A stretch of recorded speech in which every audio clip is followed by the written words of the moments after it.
Maybe I should get the police report. Hey guys.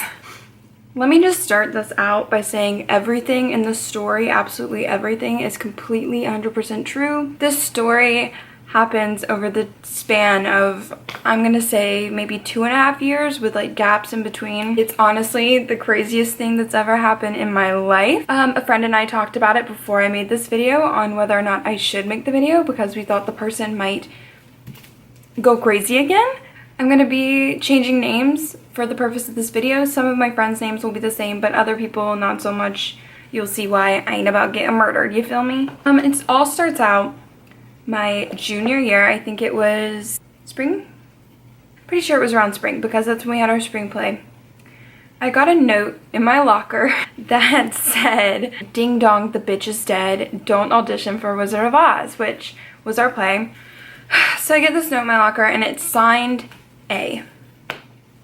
Now, I have been watching Pretty Little Liars since maybe the end of my sophomore year. I started watching it on Netflix and I thought it was amazing and it was cool. I followed it. I like it. After I got this note, I showed my best friend Kelsey and we cracked up about it. We thought it was so funny that like there's somebody so petty at my school that's like, don't audition. Irrelevant. Are my boobs showing? YouTube, don't flag my content, please. Her and I just crack up about this note. We think it's the funniest thing in the world, like somebody's threatening me and whatnot. We put it away. We don't tell anybody else about it. A few days later, I get another note that says something else. I can't remember what it was. You know, once again, it was signed A. We were cracking up about it, thought it was like nothing. So about like 2 weeks go by and I'm sitting at home and I get a package. So I go downstairs, open it up, and it's a bucket. It's like this big. It has writing on it. I'm not going to say the company or anything. I'm so afraid that you guys can like go through credit card records of companies and like find out who sent this. I really ain't about like getting sued. Like, don't come for me. It is a fortune cookie company though. And I open up the bucket and on the inside is a giant note. It's like this big and it's like a laminated piece of paper and it says, "The calm before the storm. Let's find out who your real friends are. A." And I'm like, I send this to my friend and I'm like, "Kelsey, holy shit, somebody sent me a threat via fortune cookie." It was honest to God. I mean, I ate them all. I ended up going over to her house and we like ate the whole bucket of fortune cookies in one night, so it's whatever, but it was really scary because it wasn't just like, oh wow, someone's like putting notes in my locker. It was like somebody knows my address, somebody paid money to send me things to my house to try to scare me. And I wasn't about it. I'm gonna be honest, I was real freaked out. So, I mean, I get more notes after this in my locker, just like little things, and honestly at this point, like, I'm done with it. We don't think it's funny anymore, and we don't really care about it because obviously these people aren't gonna like do anything to me, you feel? It's just irrelevant. I get a note, I crumple it up, don't even read it, and then, here we go. And I get this email. I still have the email. "Hello, Allison.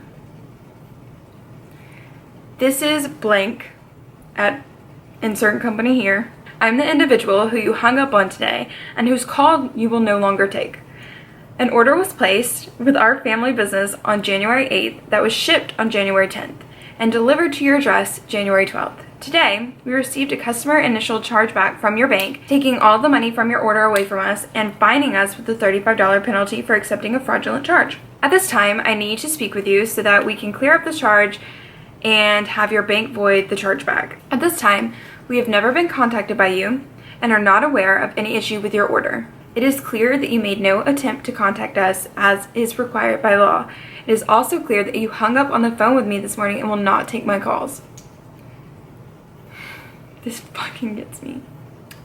"I'm giving you until 4 p.m. Eastern Time today, February 24th, 2014 to contact me via telephone number, or until 9 a.m. Eastern Standard Time tomorrow, Tuesday, February 25th, 2014, to reply to this email, at which point, if we do not hear from you, I'll be contacting the Simpsonville Police Department.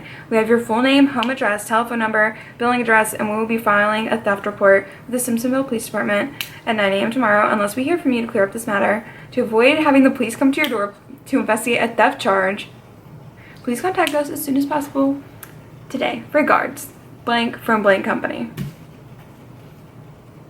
Let's have a talk. I had never heard of this company before. I've never bought any products from them. At the time, I didn't even have a debit card. 2014. How old was I? I was 16. I didn't even have a debit card. I didn't have a bank. I didn't have a job. I literally didn't have money. I had money that my grandparents sent me like every month, but that was spent on pizza or Subway or, you know, Taco Bell. So I got this while I was in school. I was in my 7th period class, and I'm sitting here thinking like, what the fuck is happening?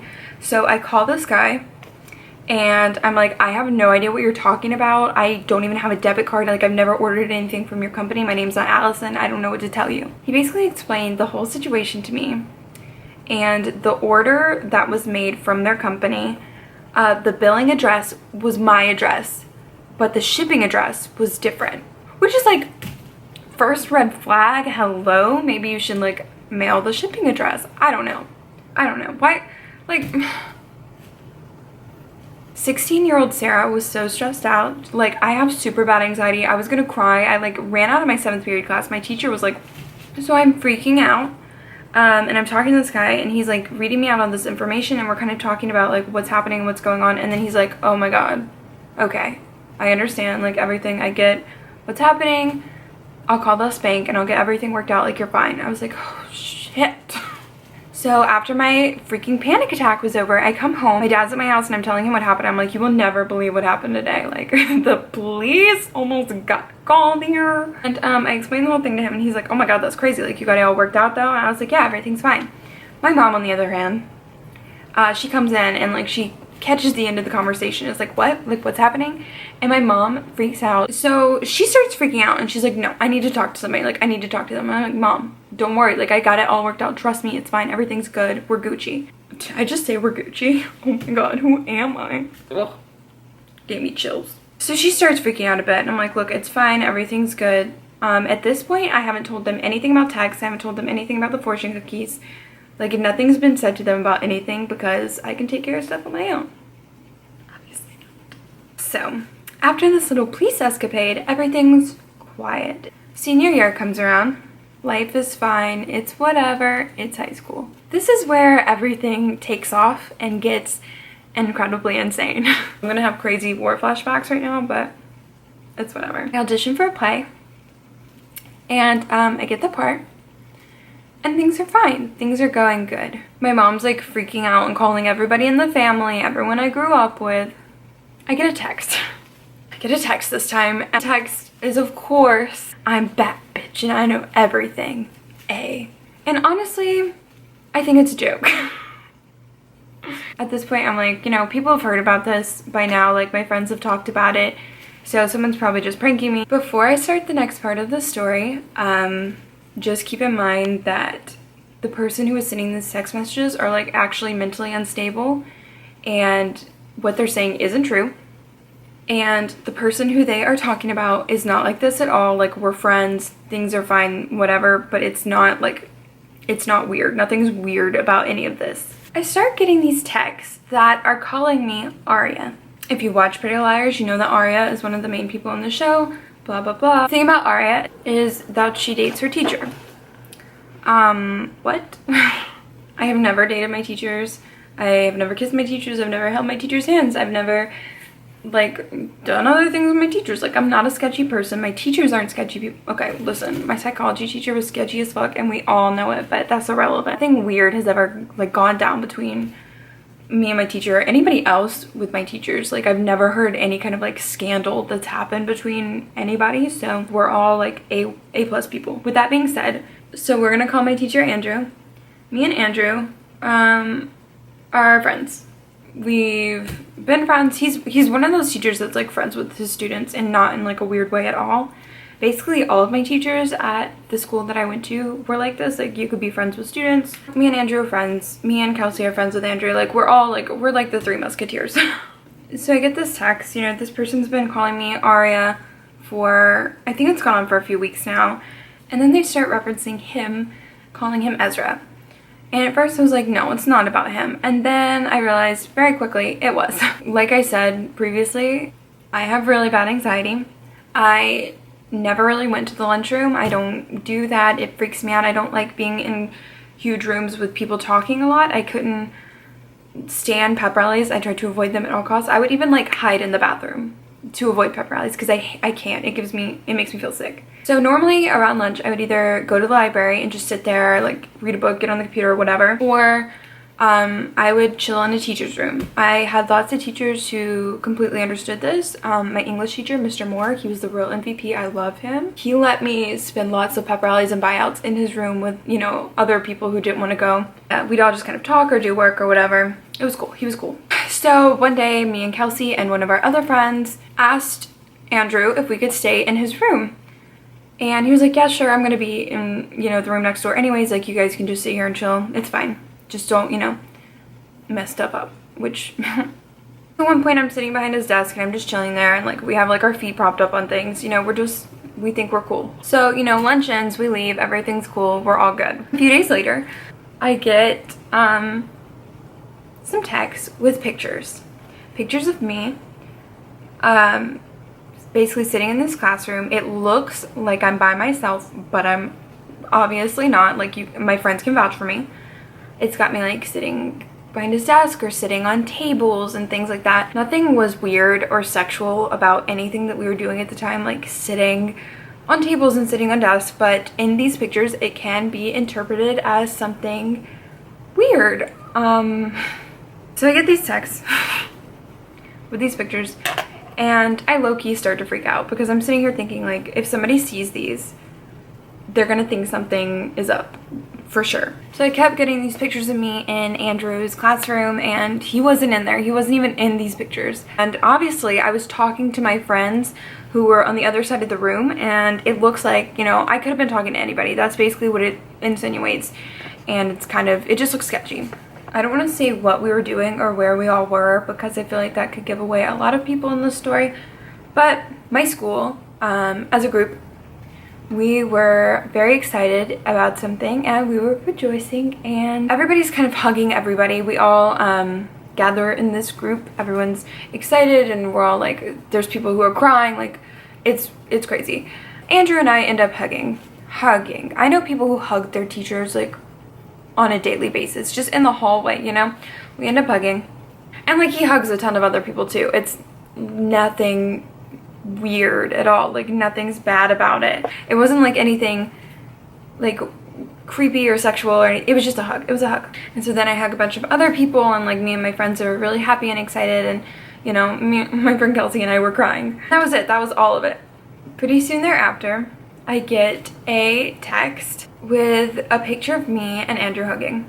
And so I'm sitting there thinking, like, well, somebody from my school who's in this group with us must be involved. Like, they must be one of the people who are doing this. I was like, no, that can't be it, because I saw other people from other schools like back there and you know, I was talking to them after this was over. So it's like, I'm back to square one. Like, I have no idea who's doing this. I don't know why anybody in this group that I'm in would do this because we were all like a family at the time.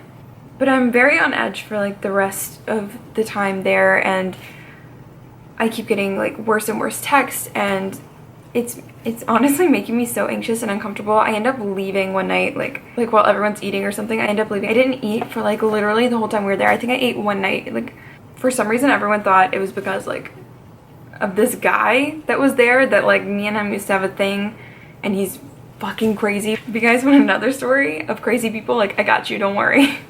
But everyone thought it was because of this guy, like I had seen him there, but it definitely was not. I was just very stressed out. I ended up getting this text that was like basically telling me to stop talking to Andrew. They were like, don't be friends with him, don't be friends with Andrew. I'm honestly just really confused at this point, and I'm like, why is he so important? Like, why does this person care if I'm friends with him or not? Basically like, you know what, whatever, I'll listen to it. So I kind of distanced myself from him and basically a lot of other people who I was really close to at the time, because I had no idea who I could trust. I didn't tell anybody anything because I was so on edge. Like, I'm pretty sure he didn't even notice that I was like, because, you know, I mean, it wasn't a big deal. Like, we were just friends, but I mean, it was a big deal because I feel terrible whenever I stop talking to anybody for like any reason. But I was honestly just freaked out about what this person would do, because they basically kept threatening me with these pictures. I mean, like, if you tell anybody, these pictures are going to go out. Like, I'm totally cool with doing that. And I'm not really about ruining people's lives or careers. I was so distraught by this whole thing, all these texts that I kept getting, like nonstop. Every day I get a new text that I was literally, I remember this so vividly. I was like in the Kohl's parking lot with my mom, and she was like, what's going on? Like, what's wrong? You've been so weird lately. And I was like, somebody's trying to ruin my life. And she basically kind of looked at me and was like, that's high school. And I was like, no, mom, somebody's trying to ruin my life. I kind of like vaguely told her about the things they were sending me. Like, they told me I can't be friends with Andrew because, you know, they have this picture. And she was like, well, what's a picture? And I was like, well, it's just, you know, us hugging, like you were there. And she was like, yeah, I don't see the problem. And I was like, no, it just, everything looks really bad. It sounds bad. And nobody's gonna believe me. She basically just said, man up. Like, you don't need to be afraid every time your phone goes off. This is ridiculous. Like, do something about it, tell somebody. And I was like, mom, I'm telling you right now, like, help me. I was like, what do you want me to do? Like, go to an administrator? And she was like, no, like, deal with this yourself. And she basically told me to just start ignoring them, which I hadn't tried yet. I started ignoring all of the texts I'm getting. Don't pay attention to anything. I don't even open them. I slowly kind of creep back into my friend circle with everybody, and everything's good. Life is fine, and I'm getting no texts. Like, I guess, you know, they realize, oh, I'm just not even reading them. Like, what am I doing? And then one day, I come into my child development class, and my friend Nicole is there, and Nicole knows a lot of what's happening. I hadn't told her everything at this point of time, but she knows that I was getting text and like this whole situation. She actually watches Pretty Little Liars. I had just become friends with her senior year.